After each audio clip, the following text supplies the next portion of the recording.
El primer tonto quiero ser yo.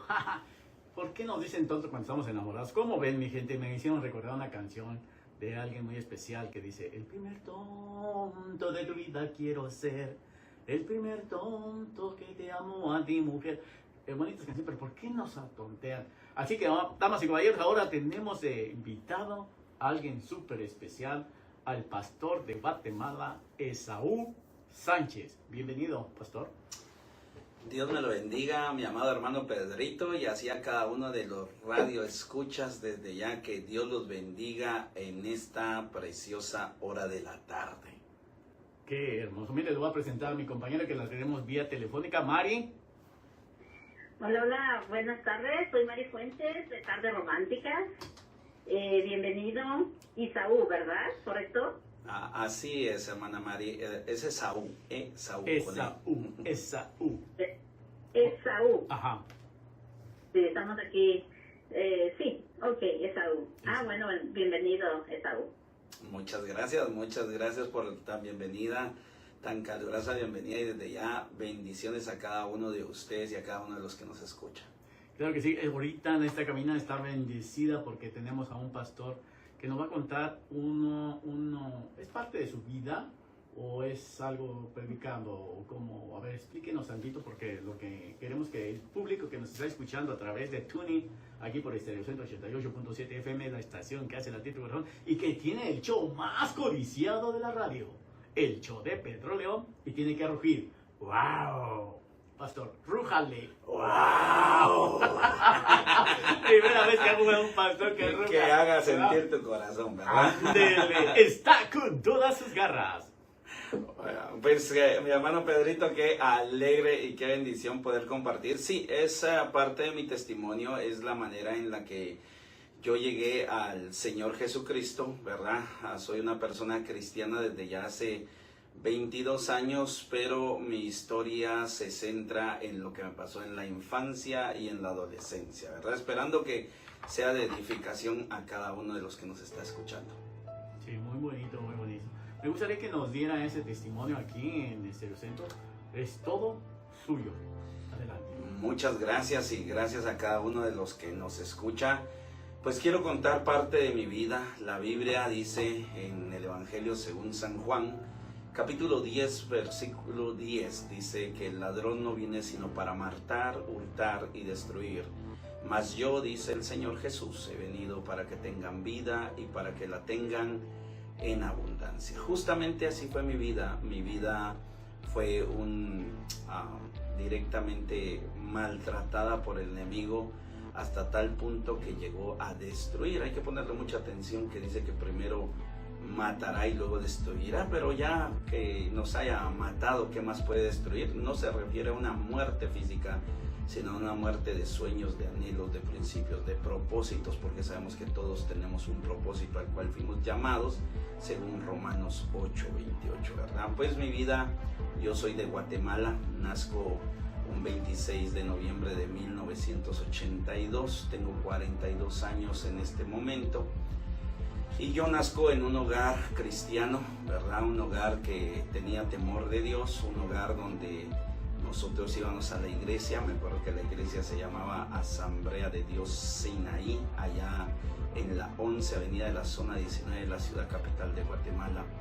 Y yo me acuerdo que era un niño muy feliz, era un niño bastante alegre. Me acuerdo yo que si yo quería un juguete, pues me lo compraban. Todavía me acuerdo de los camiones Tonka que habían por ahí, ¿verdad? Donde uno se podía subir y podía estar directamente jugando y saltando. Era una vida muy feliz.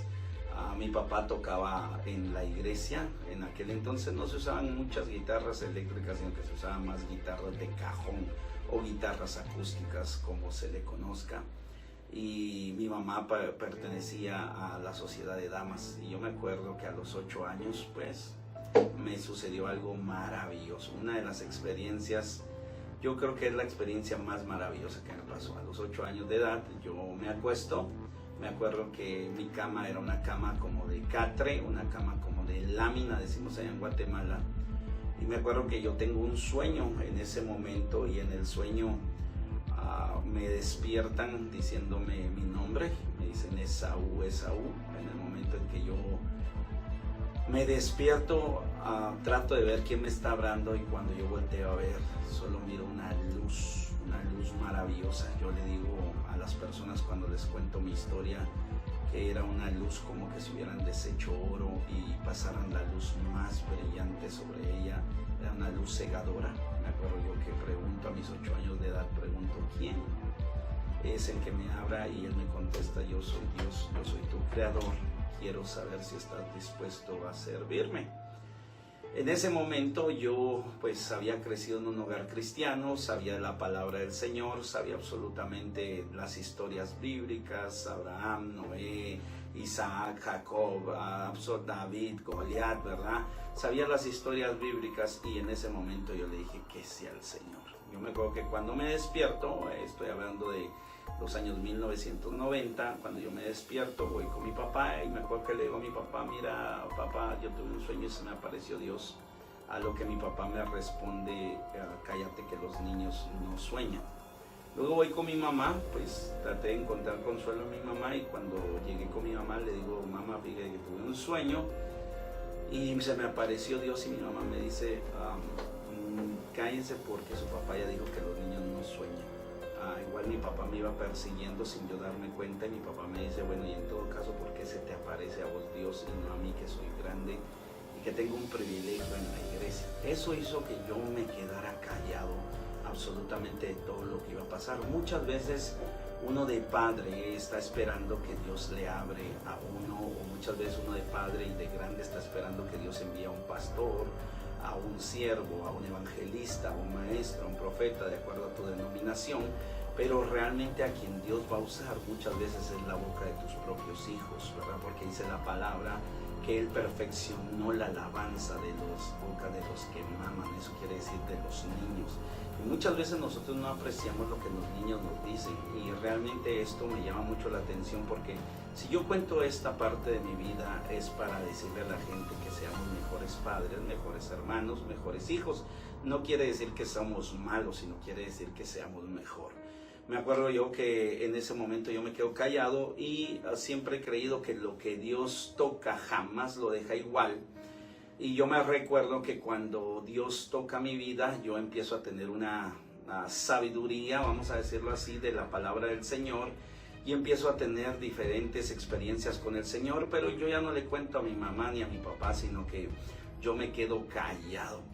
Pasan los años, y a la edad de 11 años, mi papá, pues desde los 9 años para los 11 se empieza a enfriar. Eso se le dice cuando alguien deja de ir a la iglesia, y empieza a andar con otras mujeres. A mi casa, que era una casa de paz, una casa de tranquilidad, una casa de amor, se vuelve una casa muy pesada, una casa donde directamente se grita mi mamá de una esquina hacia la otra, mi hermano y yo tapándonos con una sábana, llorando porque mis papás se estaban gritando. Y me acuerdo que a los 11 años de edad me pasa otra experiencia que yo aguardo muchas veces en mi corazón, ya no con dolor, sino como para testificar de lo que el Señor hace. Me acuerdo yo que mi papá tenía 15 días de no llegar a la casa, y me acuerdo muy bien que mi mamá estaba enojada, por supuesto, como cualquier esposa, y había dejado 15 días de llegar a la casa. Él andaba con otra mujer. Me acuerdo que él llega.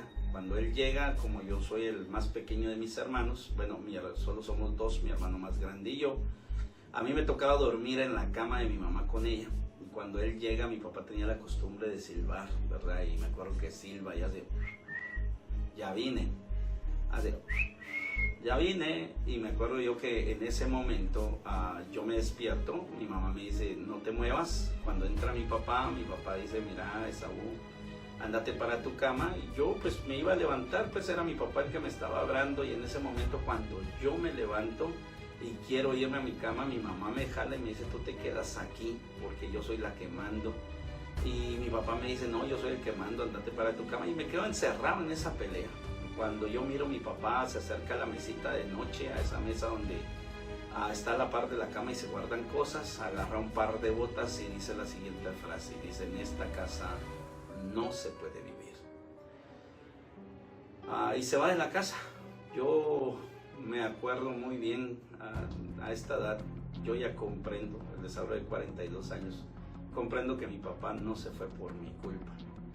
Pero a los 11 años, cuando mi papá se va, y a los 11 años cuando tú miras que tu papá se va porque tú no te quisiste cambiar de cama, eso empieza a marcar la vida de cualquier niño. Y me acuerdo yo que mi mamá me dice, mira cómo tú eres el consentido de tu papá, porque lamentablemente los padres siempre tienen un consentido. Mi hermano más grande era el consentido de mi mamá y yo era el consentido de mi papá. Mi mamá me dice, al otro día va a venir tu papá y cuando venga tú te le arrojas a la pierna y le dices que te vas a portar bien, que te vas a cambiar de cama. Yo no entendía lo que mi mamá me estaba diciendo. Y me acuerdo que al otro día llegó mi papá nos dice que se va a ir, que es mejor que se separen, y yo siempre he dicho, ¿cómo va a ser mejor que para un hijo que los padres se separen si siempre un hijo va a querer que su papá y su mamá estén juntos? Y yo me acuerdo que se separan, mi papá saca sus cosas y yo me le prendo en la pierna. Me acuerdo que esa fue mi manera, me le prendo de la pierna y le empiezo a gritar, papá, no se vaya, me voy a portar bien, no se vaya, me voy a cambiar de cama cada vez que usted lo diga, pero por favor no nos abandone. Mi papá no le importa y me saca arrastrado aproximadamente 15 metros.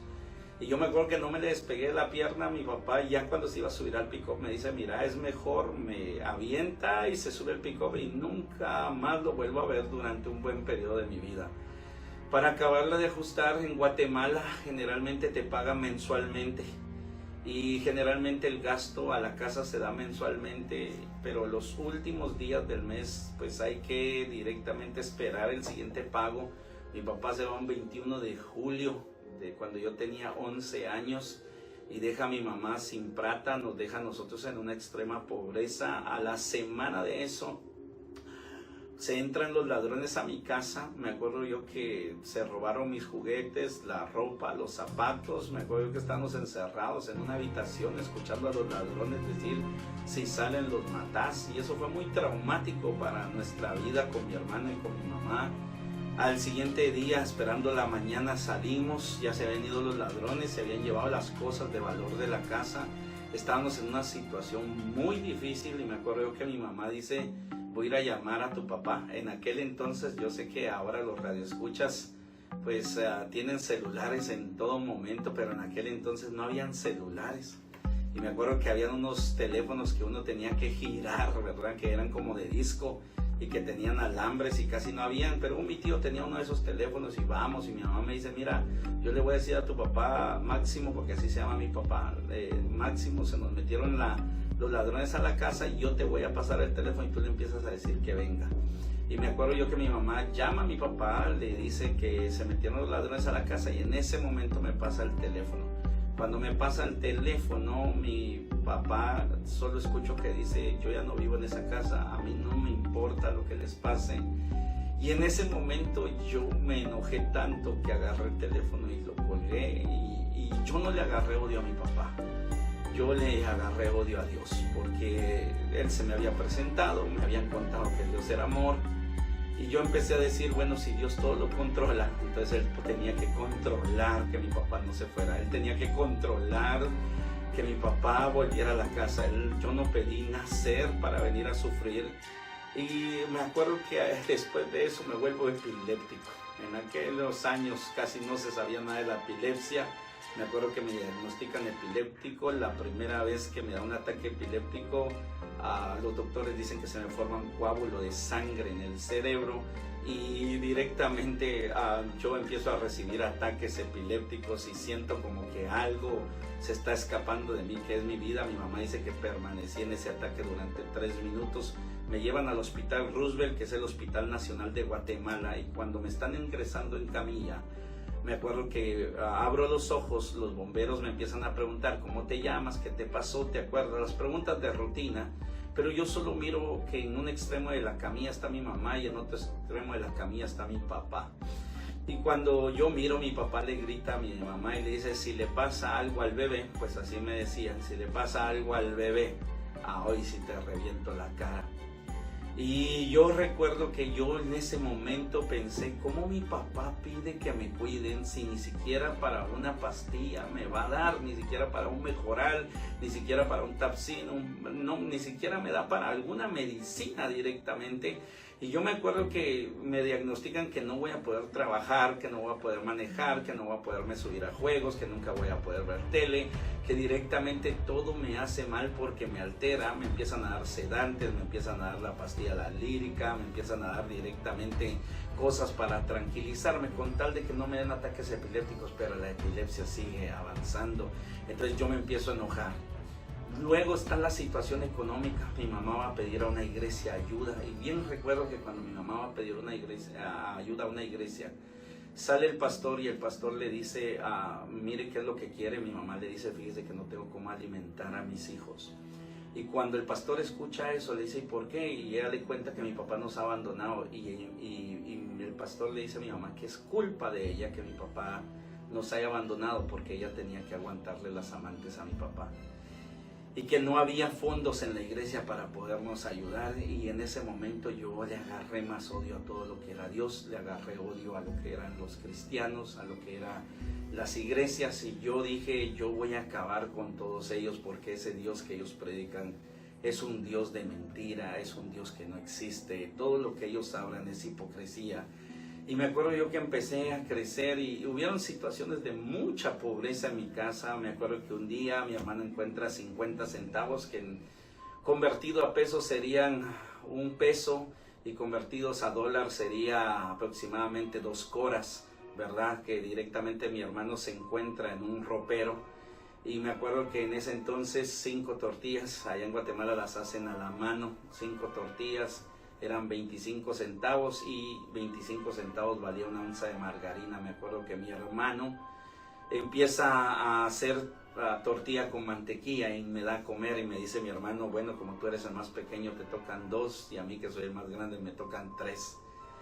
Y me acuerdo yo que nos ponemos a comer y en ese momento cuando estamos terminando de comer entra mi mamá, mi hermano sale corriendo, yo lo sigo atrás porque quise ver qué era lo que pasaba.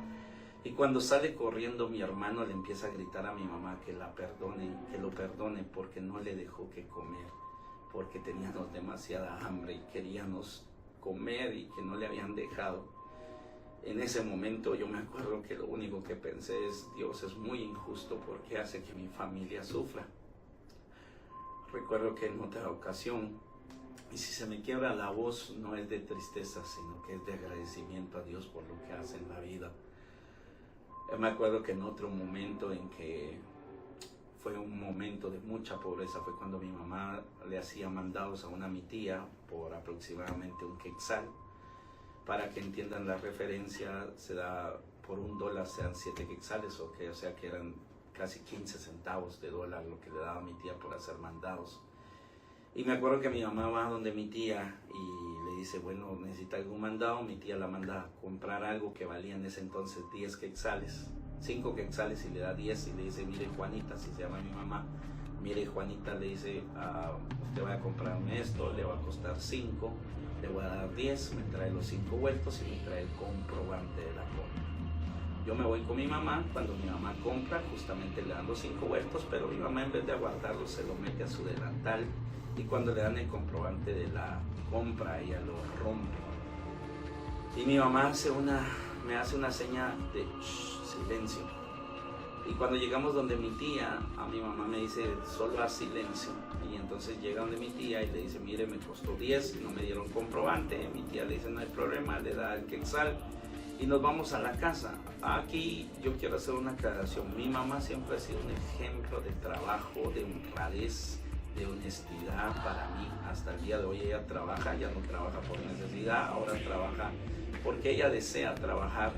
Pero en ese momento yo me enojé con mi mamá porque ella, mi mamá es una ladrona, se está robando 5 quetzales. Cuando llegamos a la casa yo estaba muy molesto con mi mamá. Entro yo al portón, abro la puerta, aviento la puerta y me acuerdo yo que mi mamá me grita antes de llegar a mi cuarto y me dice, Saúl, vení para acá. Yo le digo, ¿qué quieres? Y mi mamá me dice, que vengaste, digo. Y yo le digo, ¿qué quiere usted? Le digo, y me dijo, vení. Y yo me acuerdo que me fui de frente Y mi mamá se me hincó. Y mi mamá me dice, Esaú, perdóname. Sé que el ejemplo que te estoy dando es malo. Pero si no me robo estos 5 quetzales, no tengo para darte de comer ni a ti ni a tu hermano. A los 11 años ver que tu mamá se te hinca para pedirte perdón porque no se robó 5, porque se robó 5 quetzales, porque no tiene para darte de comer. Eso trauma la vida de cualquier niño. Y yo me acuerdo que en ese momento yo rompí toda relación con Dios y yo quería destruir todo lo que se decía a Dios.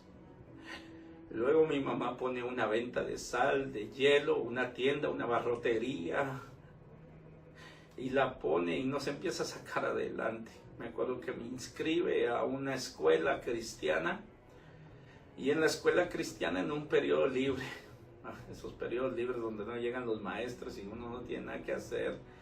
Y yo cuento esto para que la gente ojalá que ponga atención a lo que los niños jóvenes están haciendo en sus escuelas, están haciendo en sus colegios, están haciendo en sus institutos, porque es muy importante cuidarlos. Y yo me acuerdo que en un periodo libre sube la directora y la directora dice, niños, tengan cuidado porque en ese entonces estaba muy de moda la ouija. Y dice, una niña jugó ouija y levitó jugando ouija aquí en un salón. Yo me quedo pensando, wow, ¿qué es la ouija? Y entonces empiezo a investigar qué es un tablero donde se consultan a los muertos. Yo siempre he tenido la habilidad de poder estudiar, de poder leer, me gusta mucho. Y empiezo a empezar a leer libros ocultistas y empiezo a descubrir que hay una ouija de tablero, una ouija mental, una ouija de manos, una ouija espiritual y una ouija de lapiceros, que muy de moda se puso aquel juego llamado Charlie, pero realmente Charlie, por supuesto. Bueno, pues vamos a descansar tantito para que se relaje tantito. Vamos a unos pequeños comerciales y regresamos con el pastor Esaú Sánchez. Vamos en un momento regresamos con más de Estéreo Centro 88.7 FM. ¿Cansado de tu rutina diaria? ¿Quieres aprender algo nuevo? Hollywood Cultural College tiene la opción perfecta para ti. Clases de locución y producción digital de radio. Inicia en el mundo radiofónico. Nunca es tarde para aprender. Clases personalizadas impartidas por expertos en radio. Llama ahora 213-739-9946 o visítanos hccollege.edu. Estamos ubicados en el 3450 Wilshire Boulevard en la ciudad de Los Ángeles. No esperes más. Cambia tu futuro. Hollywood Cultural College, el éxito está en tus manos. Ya estamos de vuelta con más en Estéreo Centro 88.7 FM. En el show más sonado de la radio, el show de Pedro León.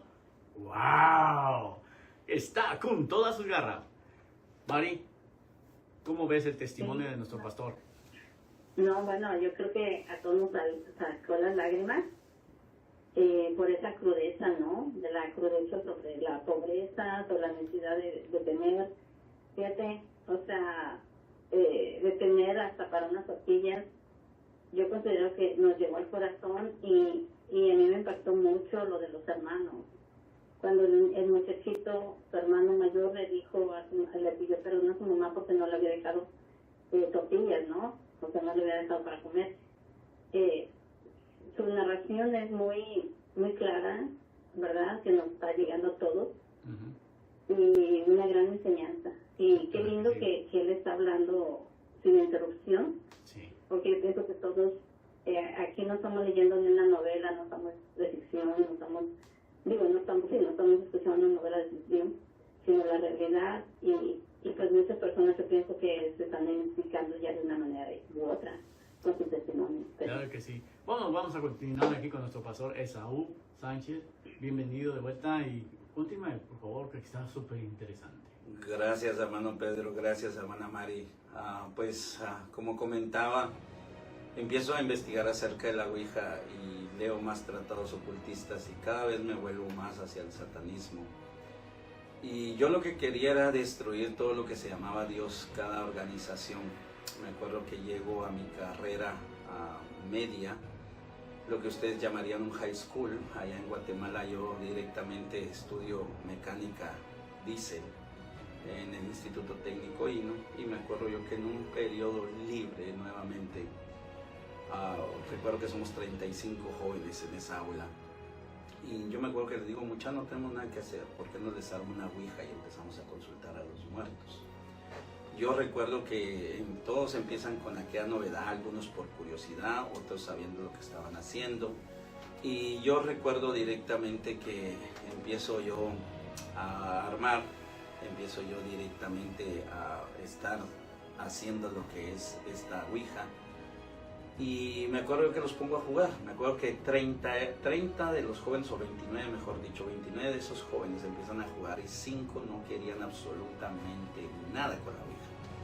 Yo me acuerdo que en ese entonces yo ya tenía una parte de visiones, pues obviamente como transitaba en el mundo espiritual, pues yo podía ver ciertas cosas que personas no miraban.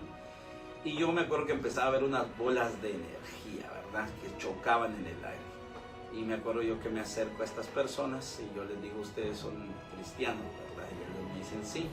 Realmente 3 eran cristianos, 2 eran medio cristianos, ¿verdad? Yo ya lo podía observar bastante bien. Y entonces yo me acuerdo que me enojo y dije, si hay 5 cristianos acá, yo también puedo hacer 5 satanistas acá. Me acuerdo que empiezo a reclutar y recluto a 4 jóvenes. Esos jóvenes, no me acuerdo de sus nombres, pero jóvenes generalmente en ese entonces nos llamamos por los apodos, ¿verdad? Yo me acuerdo que recluto a Charlie, a Palencia, a Snoopy y a Quiroa. Y a mí que en ese momento me ponen de apodo Satanás o Chamuco, ¿verdad? Ese era el apodo que me había ganado por haber puesto a jugar a todos en la ouija, y empezamos a investigar a cómo hacer un pacto satánico. Ese fue mi primer capítulo satánico que yo formé, y me acuerdo que investigamos en Guatemala. En ese entonces solo habían 2 iglesias satánicas, hoy por hoy hay un montón, hay muchísimas, y recuerdo que elaboro el contrato. Lo primero que pongo en el contrato es que yo deseo dinero, lo segundo que pongo es que deseo poder, lo tercero que deseo es fama, lo cuarto que pongo es que yo no quería ser un satanista más, sino quería ser un empresario satanista para financiar más iglesias satánicas. Y número 5, yo sé que ahora ya no se me escucha tanto, pero antes tenía un defecto de la lengua, yo no podía pronunciar la R. Y me acuerdo yo que eso era lo que le pedía yo a Satanás, pues sufría bullying por no pronunciar la R. Imagínense, sin papá, pobre, epiléptico y no pudiendo pronunciar bien las letras, era algo que yo estaba muy necesitado de amor, sin papá. Y recuerdo yo que eso era lo que le pedía a Satanás, de que me compusiera la R, y a cambio yo le entregaba mi alma y mi primer hijo varón. Cuando ya estábamos a punto de hacer el pacto satánico, yo tenía una novia en ese entonces. Y me recuerdo que yo con la novia le digo, mira, voy a hacer el pacto satánico, quiero que te vengas a vivir conmigo, voy a recibir tanto. Y me acuerdo que mi novia me dice, no, porque si tú haces el pacto satánico vas a entregar a nuestro primer hijo varón. Cuando ella me dice eso, yo me quedo asustado porque nadie sabía el contenido de ese contrato. Y entonces me da miedo la soledad, no tenía papá, mi mamá estaba en sus cosas, mi hermano también. Y entonces yo dije, bueno, si me quedo sin novia mejor no. Y me acuerdo que al otro día llegué, dije que no lo iba a hacer. Mis 4 amigos me trataron absolutamente de todo, de cobarde. Ya se imaginarán las palabras que usaron, que obviamente no las puedo repetir.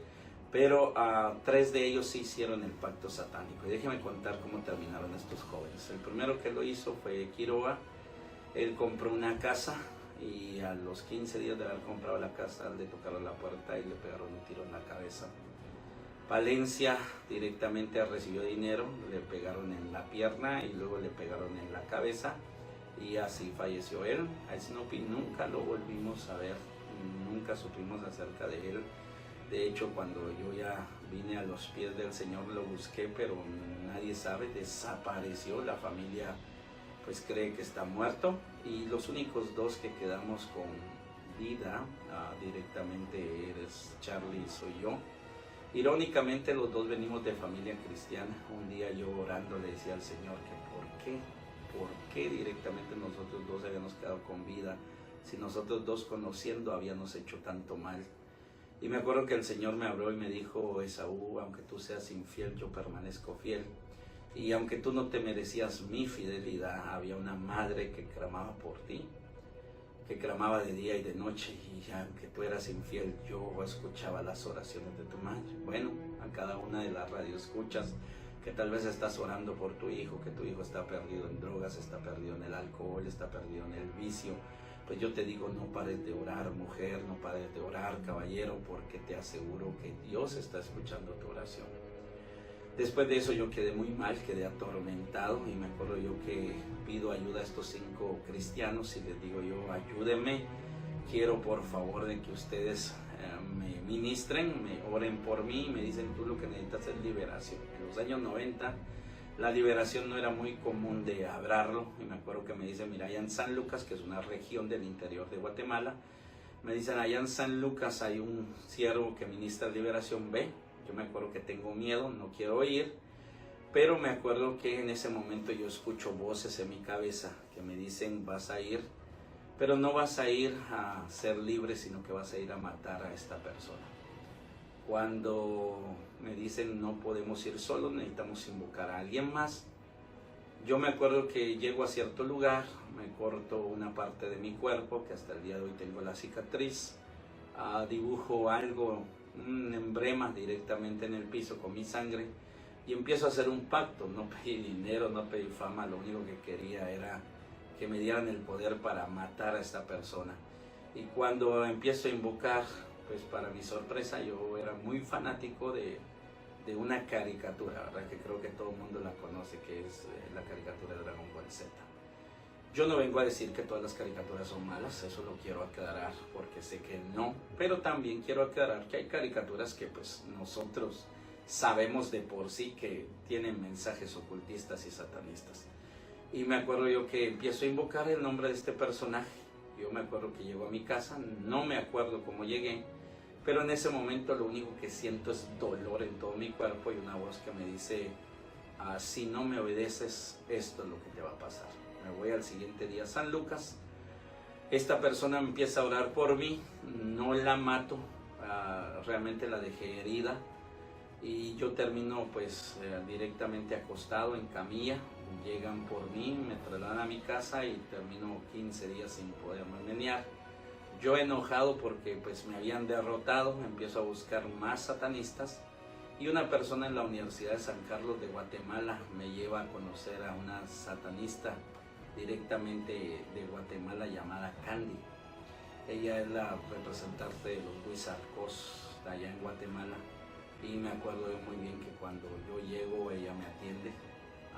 Pareciera de película, lo sé, pero cuando yo llego a su casa, toco, abren la puerta, me dicen que a dónde voy, le digo yo que voy hacia conocer a Candy, y me entran a una casa que dentro de esa casa hay otras casas, y en una casa de ellas me encuentra ella, y es la persona, una de las personas más amables que he conocido. Me dice que bueno que viniste, aquí yo te voy a hacer un satanista hecho y derecho, nuestra misión es totalmente real. Nosotros no nos preocupamos de la generación pasajera, nos preocupamos de la generación que viene. Y me dice, cuando el niño es pequeño le vamos a dar mitos y leyendas, cuando el niño es más grande le vamos a dar las cartas de Yu-Gi-Oh, cuando el niño es más grande le vamos a dar el Señor de los 5 Anillos, cuando el niño sea más grande le vamos a dar Magic the Gathering, y así él se va informando en su filosofía para poder entrar al satanismo y al ocultismo. Y me acuerdo que ella me empieza a educar, a mí me prohíben drogarme, tomar, hacerme crecer el pelo, me prohíben directamente ponerme algún tatuaje, y directamente me envían a las iglesias a detener lo que es el evangelio o la predicación. Me acuerdo muy bien, y esto no es orgullo decirlo, pero me acuerdo muy bien que dentro del satanismo yo me hago pasar por amigo de un pastor. Y este pastor no se da cuenta de que verdaderamente soy un satanista. Yo llego a su casa, le doy algo de comer a su esposa. Su esposa se pone muy grave durante 3 meses, y el pastor me dice, bueno, no sé qué hacer, me voy a regresar mejor a mi casa. Él era del interior de la República de Guatemala. Se va, agarra sus cosas, se va, no sabe qué pasó, la iglesia la cierran, y yo me siento feliz. En ese momento me sentí muy, pero muy feliz, porque había logrado derrotar a alguien que me había herido tanto, que me había hecho tanto daño, porque ese era un odio que yo tenía hacia Dios y hacia todo lo que se llamaba el evangelio. Y seguí creciendo. Yo llegué al grado de mago, maestro ocultista en el satanismo, Y mi misión era directamente evitar que el evangelio se predicara en las calles, en los lugares. Me acuerdo que una de las últimas experiencias que tuve en el satanismo es que llega una campaña de evangelización en Guatemala llamada Poder para Cambiar. Candy me dice, vas a ir a detener esa campaña, vas a tener que ayunar, vas a tener que vigilar, porque los satanistas también ayunan y vigilan, cosa que se cree que es exclusivamente de los cristianos. Para nada, ¿verdad? Se ayuna y se vigila dentro del satanismo, y es bien curioso porque son mucho más disciplinados para ayunar y vigilar. Y yo me acuerdo que llego a esa campaña de evangelización y empiezo a decir, ok, se va a botar ese kiosco, porque era un kiosco lo que se usaba. Y yo empecé a maldecir desde la mañana ese kiosco. La gente se caía, las mochilas se caían, directamente las hojas se caían, pero ese kiosco no se caía porque había algo más poderoso que sostenía ese kiosco de lo que yo tenía. Me acuerdo que me enojo, voy a hablar con Candy, le digo, mira, ¿qué pasó? Y ella me dice, lo que necesitas es hacer otro pacto satánico, y esta vez del cuerpo. Me acuerdo que ella me dice qué es lo que tengo que hacer, y yo pacto mi cuerpo delante de Satanás. Ese pacto genera una marca en mí que hasta el día de hoy yo la tengo. Para cada uno de los que nos está escuchando, esa marca satánica yo todavía la tengo en mi cuerpo. Yo no puedo quitarme la playera en público, ¿verdad? Sino que siempre trato de ocultarme para poderme cambiar la ropa. Y me acuerdo yo que directamente este pacto, yo tengo una visión en medio de este pacto cuando se estoy haciendo. Y me acuerdo que yo miro un personaje que me abraza, que ese personaje es Satanás. Y cuando yo siento ese abrazo, yo lo volteo a ver y me sale una palabra de mi boca que dice, la palabra fue papá. Porque en ese momento yo estaba necesitado de un padre. En ese momento yo miro que algo me sube y miro a un hombre sentado en un trono, señalándome y diciéndome, Esaú, Esaú, eso que le hayas dicho, papá, Satanás, me ha dolido en mi corazón. Porque cada 16 de junio, cuando era el Día del Padre, a pesar de estar en el satanismo, yo me levantaba en las noches y le decía al Señor, feliz Día del Padre. Yo no tengo un papá, yo no tengo a alguien a quien vaya conmigo a los actos, yo no tengo a alguien a quien felicitar, pero te vengo a decir feliz Día del Padre a ti. Si tus hijos los cristianos no quieren hablar contigo, ven y habla conmigo. A partir de ese momento yo dejé de ser Esaú el endemoniado y me volví el endemoniado Esaú. Empecé a tener adicción a hacer la magia. Me acuerdo que en ese entonces tenía una novia y me acuerdo que el papá de esa novia se vuelve cristiano y yo me enojo demasiado. Yo le digo a ella quién fue el estúpido que se volvió cristiano acá, y ella me dice mi papá. Y mira, esa iglesia va a ser un seminario acerca de lo que los niños ven y no pueden ver. Y yo me acuerdo que me enojo, voy con Candy. Y Candy me dice, ok, prepárate y ve y mata al pastor, amenázalo. Me acuerdo que yo bajo a esa iglesia y pido hablar con el pastor. Cuando él sale, resulta ser que el pastor era amigo de mi mamá. Y entonces me acuerdo que él se llama Marco Vinicio. Y me acuerdo yo que subo a esa iglesia. Él me dice, venga a mi oficina, y me dice, ¿qué quieres hablar? Y yo le digo, mire, si usted no para esto, yo le voy a matar a sus hijos, luego le voy a matar a su esposa y luego lo voy a matar a usted. Él me dice, Esaú, me dice, ¿cuánto le ganas a una caja de dulces? Yo les conté que mi mamá pone una tienda para sacarnos adelante. Y yo me acuerdo que reacciono y le digo, a una caja de dulces se le ganan 8 quetzales, $1 a 16 pesos. No se le ganaba mucho. Y me acuerdo yo que él me dice, tu mamá partiéndose el lomo allá y miraba las tonterías que andas haciendo. En ese momento yo le digo, si es tan bueno, si es tan valiente, pues ministrame ahora. Pero yo lo que quería era maldecir su iglesia, y él me dice, no, porque si yo te ministro ahora, tú lo que vas a hacer es maldecir la iglesia. Yo regreso, me voy, salgo huyendo, empiezo a vomitar. El pastor me dice, ven a los 8 días, a los 3 días regresé. A los 3 días él decide ungir a toda la gente y dice, hoy va a haber una liberación. Cuando yo escucho liberación, salgo corriendo, unas personas me sujetan, y entonces yo, como pues era un hechicero, un mago, un brujo, como usted le quiera decir, directamente yo empiezo a invocar espíritus y para mi sorpresa los espíritus que me están escuchando me hablan y me dicen: no podemos entrar ahí, hay algo más poderoso que nosotros. En ese momento el pastor, lleno del Espíritu Santo, me dice: o peleas o te vas igual. Y yo caigo de rodillas y me acuerdo muy bien la oración que hice y le digo yo al Señor: Señor, tú sabes que soy un satanista, tú sabes que he destruido iglesias, tú sabes que he hecho mucho mal, tú sabes que tengo pactos satánicos, pero si algo puedes hacer conmigo, libérame y hoy te recibo como mi Señor y Salvador.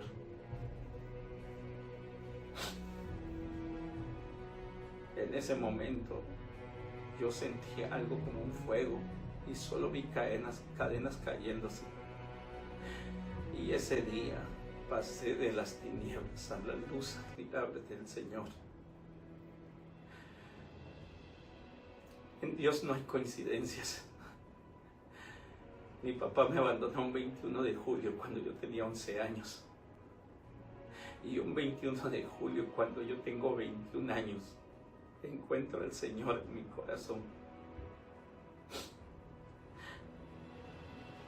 Esa novia que me impidió hacer el pacto satánico. Y esa novia que el papá se le vuelve cristiano. Esa novia ahora es mi esposa. Ella se llama Marina Orozco de Sánchez. Aquel que había pactado a sus hijos con Satanás, ahora es pastor.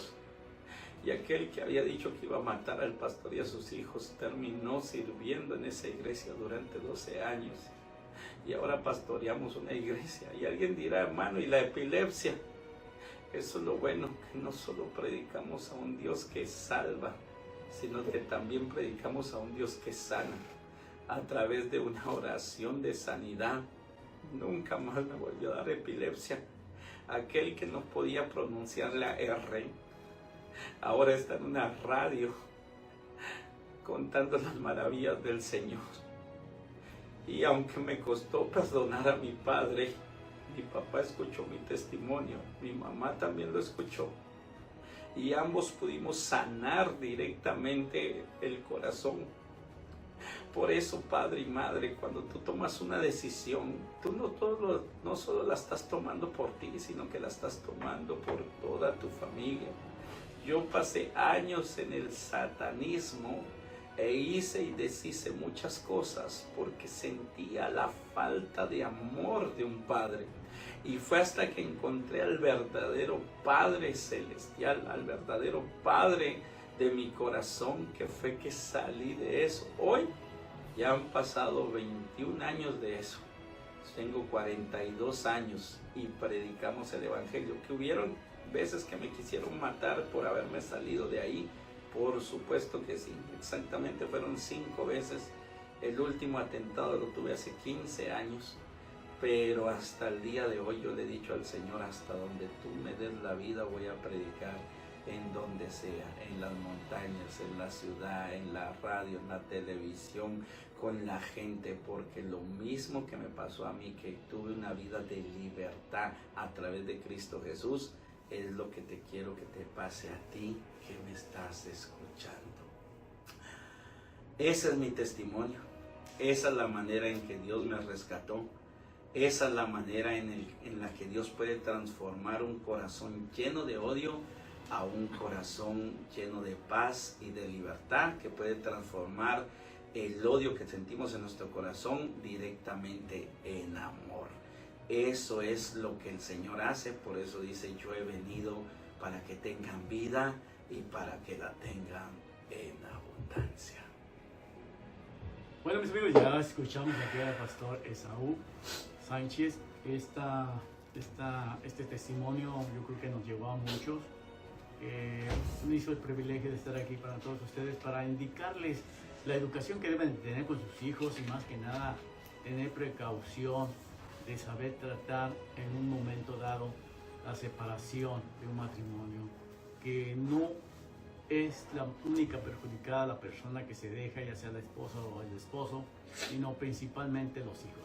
esos hijos que a veces uno los tiene por amor y que después no piensa qué va a causar, qué daño va a causar o en qué se van a convertir. Hay muchas formas que se han convertido, hay otros que se han hecho hombres de bien, otros hombres de mal, otros se han convertido así como el pastor, pero ahora que se ha realizado como un pastor cristiano y ahora predica la palabra de Dios. Este es el mensaje que queremos llevar aquí en Estéreo 188.7 FM, en el show más sonado de la radio, el show de Pedro León, está con todas sus garras. ¿Aquí un comentario, Mari? Bueno, sí, es muy impactante su testimonio. Muy dolido al principio, después impacta por toda cómo se van dando las cosas. Aquí yo noté algo en cuanto al 21 de julio, que bien dijo él. Un 21 de julio fue cuando su papá se fue, otro 21 de julio fue cuando él, si mal no escuché, fue cuando él ya se transformó, ¿sí?, al cristianismo, cuando se liberó. Él tiene 42 años de edad, ¿correcto? Así es. Y 21, fíjense, 21 y 21 son 42. Ajá. Y el cáncer, sí, son 42. Y el día de hoy usted está platicando este testimonio después de 21 años de que se transformó, que se convirtió al cristianismo, que se liberó, que fue la palabra que usó. Entonces, qué bonitos números, o sea, bonitos números en cuanto que realmente eran transformación, ¿sí? Para mí, esos números son muy representativos. Yo no creo mucho en la numerología, o sea, de hecho yo no sigo la numerología. Sin embargo, es algo recurrente, ¿no? Ese número, 21, 21 y 42, entonces el 21. Así es. Uh-huh.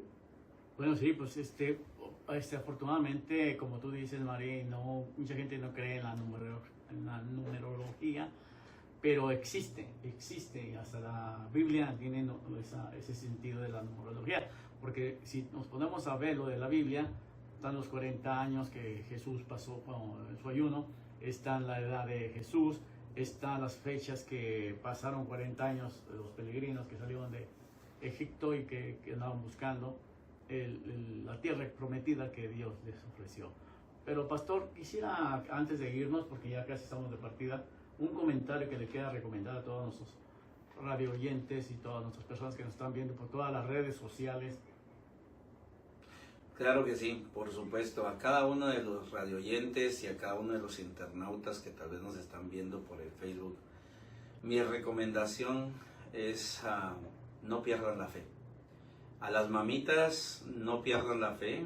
Mi mamá, cuando yo entré después de mi liberación, entré llorando y me acuerdo que mi mamá me recibe y me dice, ¿qué te pasó? Yo le digo, acabo de recibir a Cristo en mi corazón. Mi mamá se puso a brincar y me dice, 10 años pasé orando al Señor para que volvieras a sus caminos. Lo segundo es para los jóvenes. Te pudieron haber pasado cosas muy malas. Es para los hijos, tal vez te pudieron pasar situaciones de pobreza, de carencia, y tal vez no te tendieron la mano. Pero hay alguien que sí te estuvo cuidando en todo momento, y ese fue Dios. Yo, lleno de odio, llegué a pensar que Dios no me cuidaba. Pero si Dios no me hubiera cuidado, ¿cómo podría estar el día de hoy acá? Definitivamente Dios tenía un propósito en mi vida, solo que yo no lo había entendido, y por no entenderlo llegué a un gran sufrimiento. Y a los matrimonios, pues decirles que hay momentos duros, situaciones duras, pero dice que cordón de 3 dobleces no se romperá fácilmente, y eso quiere decir que tú, tu pareja y Cristo definitivamente son la amalgama perfecta. Así que luchemos por tener familias bendecidas, luchemos por tener familias consagradas, luchemos por llevar el amor de Cristo en nuestros corazones, y cualquiera que me esté escuchando, sin importar tu pecado, lo que hayas hecho, porque mi historia es una vida de perdón también. Si cualquiera que esté escuchando, el pecado, el pacto, la situación que tú hayas hecho o que hayas provocado, todo eso lo limpia la sangre de nuestro Señor Jesucristo, la sangre de ese Cordero Pascual que quitó el pecado del mundo, ¿verdad? Y eso es lo más maravilloso y asombroso. Esos son los comentarios finales, te quiero decir, sigamos adelante. También quiero decir el último comentario, que es, el que bien le sirve a Dios, bien le va. Pero el que bien le sirve al enemigo, siempre le va a ir mal. Por tanto, no trates de servirle a Satanás, al enemigo, sino que siempre trata de servirle a Dios, porque Dios te bendecirá y te dará paz. Oro para que cada uno de ustedes pueda encontrar a Cristo en su corazón, que pueda encontrar la paz en las familias que ahora son tan atormentadas, y que pueda encontrar el llamado supremo de nuestro Señor. Así que bendigo a cada uno de los radioyentes de Estéreo Centro 88.7, la radio que hace sentir tu corazón, que hace latir tu corazón. A mi hermano Pedrito, a mi hermana Mari, que Dios me los bendiga, que el Señor me los guarde. Gracias por este espacio. Gracias. Gracias. Sí. Bueno, mis amigos, ya estamos aquí a terminar nuestro gran programa en el show más codiciado de la radio, el show de Pedro León. Está con todas sus garras. Mari, nos vamos, Mari. Sí, gracias, Pedro. Excelente programa, Felicidades, en serio. Y un abrazo para los dos, Gracias, Un Mari. abrazo. Gracias. Bueno, mis amigos, aquí sí, nos despedimos aquí de su show más codiciado. El show más sonado de la radio. El show de Pedro León. ¡Wow! Está con todas sus garras. Y están filosas, ¿verdad, Mari? Filosa. Bueno, como siempre, amigos, nunca se dejen de separarse de alguien y siempre sonreían, porque siempre habrá alguien que te ama, y ese puedo ser yo. Así que nos vemos el próximo lunes a la misma hora, aquí por la misma estación de Estéreo Centro 88.7 FM, la estación que hace latir tu corazón. Hasta la próxima. Hasta la próxima.